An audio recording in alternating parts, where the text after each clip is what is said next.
Okay guys, so today we're doing a cabin air filter on the 2015 Nissan Frontier. Should be identical on any second gen Frontier. So let's get started.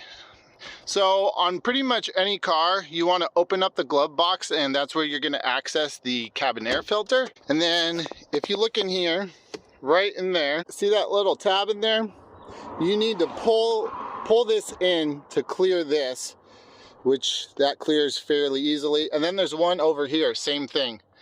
Second one's a little harder just because there's more tension. So it does kind of help to have a second hand handy here.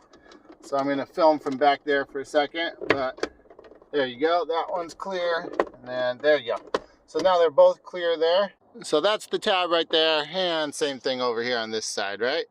And you have to clear it by there and by right here. If you look right in here, there's a little door right there. That's the door to access your cabin air filter.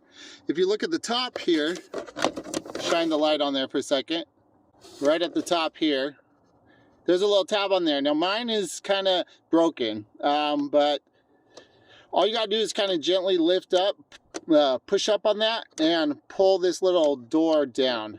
This can actually come out all the way, so you can see how that little door works. All right, so all you got to do now is you just got to pull that out of there.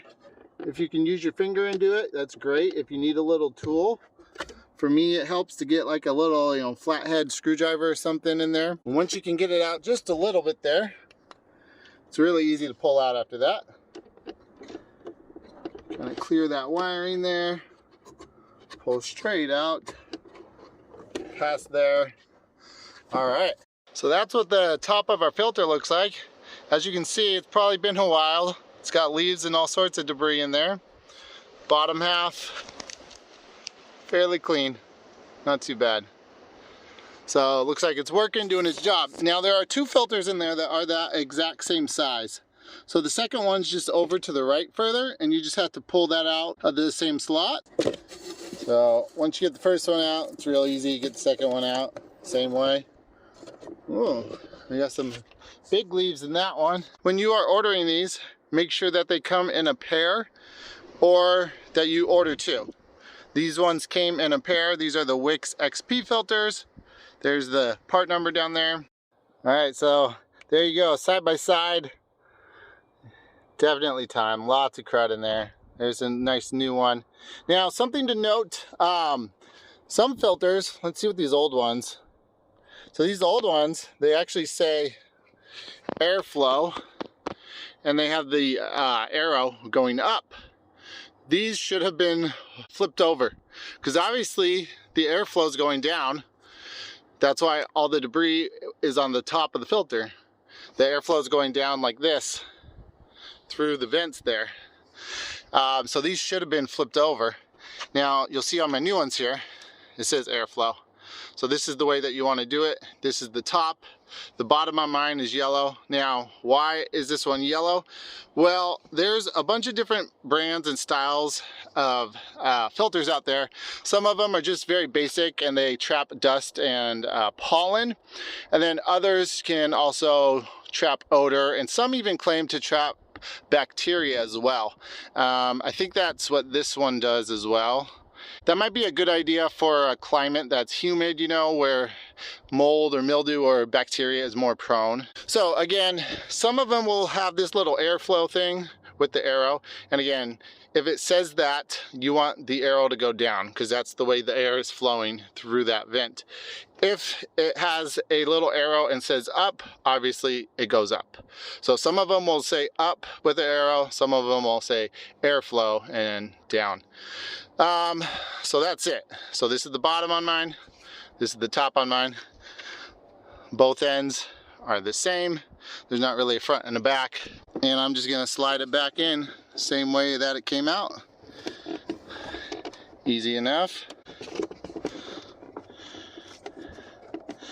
Sorry for the camera work on this one, guys. Normally I try to have a steady tripod, but it's difficult to film in this cramped quarters. There's no way a tripod angle is really gonna do much. So there you go, they are both back in there. Now it's time to put the little door back on. So again, here's what the door is like. kind of seals it off. So this door's not broken, but my little tab, again at the top there, that's what's broken. So I'm going to go in and install this. Again, there's these little tabs on the bottom that kind of go into those two little slots right there. Real quick here, guys. So what I did to try to fix my little tab there, I just took super glue, put it on the end of a toothpick there, and then I kind of rubbed it in that little crack there, and I tried to get my tab to get fixed by super glue. Since it was so hard to actually get super glue in there, that was the best way to do it. Okay, so now you'll just slide those tabs right back in there, and then you'll simply push up. And finally, what I did there was in the top left there, I just put a little zip tie on there, and that has it held down nice and snug there, just in case that tab that I super glued fails. I tried to use a pin from this kit here, but none of them worked. So a simple zip tie worked great. And then one more thing here, if you ever wanted to fully remove this glove box, all you'd have to do is slide off this little damper string right here. Okay, and then you can literally, you look, there's a groove right there and there's one on the other side. Sorry that I didn't get that on camera, but basically you just pull it out. After you take off that little damper, there's that notch there, these two grooves down here, and that's it. And then you can take out your whole glove box if you ever need more room to do something else in there.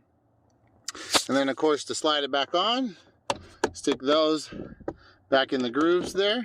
Okay, it's that simple. That gets most of it. And then you'll have to reattach this. So if for some reason when you were doing this little damper string came off, you literally just pull it back out and stick it back on there. All right, sorry I couldn't film it there. It's a little hard to do with one hand. But yeah, you literally just have to pull that out, stick it back on there. And so now you literally just close up your glove box. These will slide back in past here.